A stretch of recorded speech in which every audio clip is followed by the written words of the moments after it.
Man, Draymond, Metta World Peace. A who got a reputation or they put a narrative on you like this, that's the easiest to be able to give you a suspension. The HypeVerse, more than sports.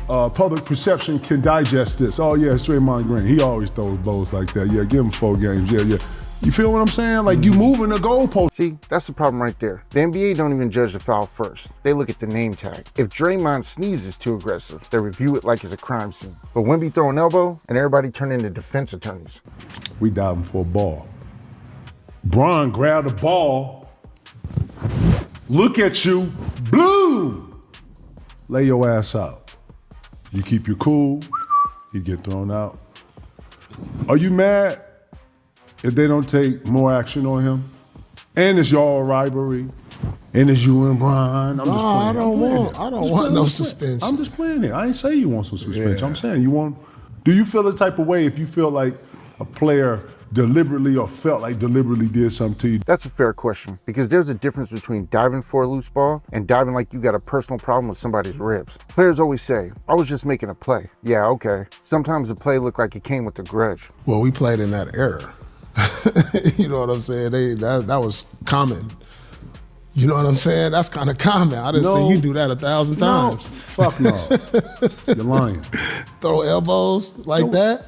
Are you crazy? I ain't never looked at a nigga in blue. No, he didn't look at it. He just turned, boom. Fuck out of here. No Metta way. World Peace, he turned and no did. No way. Metta World Peace did not know James Harden. He was just on some raw. Yeah, he was on some rah-rah shit. He knew James Harden was right there. Here. He got 7 games for that. Fuck out of here. He did not know James Harden was right there. He knew a nigga was right there, and he just went raw. He went super raw. You act like Lord, he looked at him. Lord, he looked at him. You act like Metta wasn't calculated with that. Lord, I didn't say he wasn't, but he has a reputation for that. That's hilarious, because old NBA players talk about violence like it was just part of the schedule. Yeah, we had a shoot around at 10, film at noon, and somebody got elbowed in the jaw around 3. But the Metta comparison is where it gets crazy, because anytime your defense is, at least it wasn't Metta World Peace, you're already in dangerous territory. I was shocked, but then, you know what I thought about? I was thought about, well, that's Wemby. He the face. He doesn't have a reputation, so you kind of understood, but right. That's what I'm saying.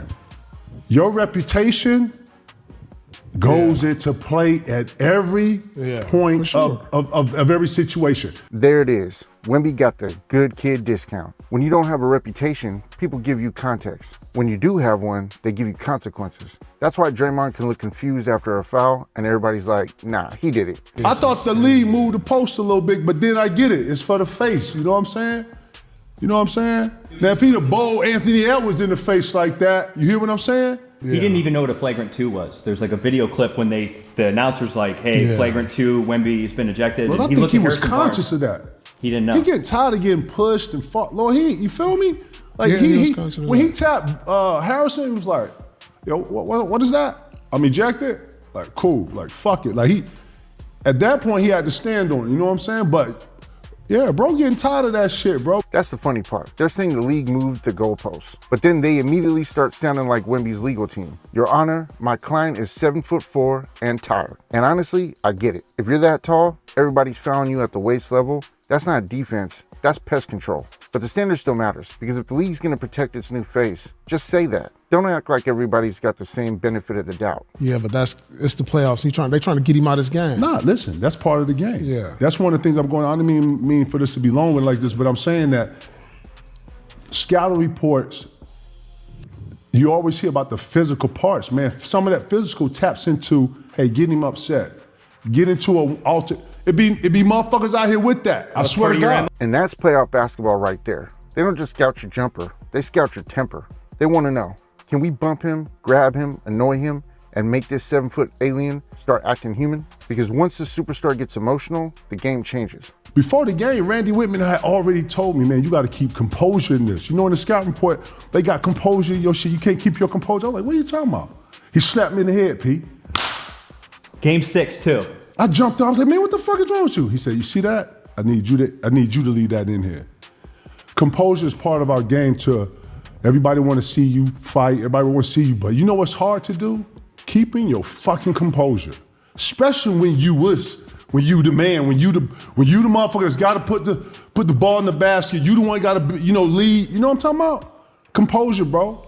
And I thought Nas Reed kept his composure. He wasn't emotional about it. It was business and on to the next. That's the grown-ass man answer right there. Because everybody wants to see the star snap. Fans love that. They'll say, man, he's soft, until he retaliates. Then the same people are online saying, how could he let his team down? That's why composure is hard. You're getting hit, grabbed, pushed, and everybody watching from their couch got the perfect emotional control with a plate of wings in their lap. Nas Reed treating it like business is exactly what veterans respect, because sometimes the toughest thing you can do is not give the other team what they came looking for. I mean, I feel when, because I'm watching him, how he getting pushed, getting slapped in the face.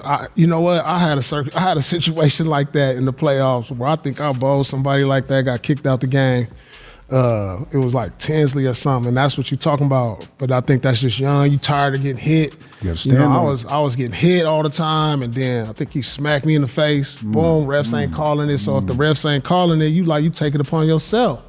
You like, God damn, what y'all watching out here? So it was game 6, 05 playoffs, Pacers, and you got ejected late in the game. Late in the game. Yep. Yeah, elbow dude. I was like, dude, this is too much. But I was young then too, so. That's why this answer works. He's not acting like Wemby's innocent. He's saying, I understand how you get there. Because after the third or fourth hit, your brain stops sounding like a professional athlete and starts sounding like a regular dude at a pickup game. Refs ain't calling it, bet, I'll call it myself. And that's where young players get caught. The emotion feels justified, but the reaction still costs you.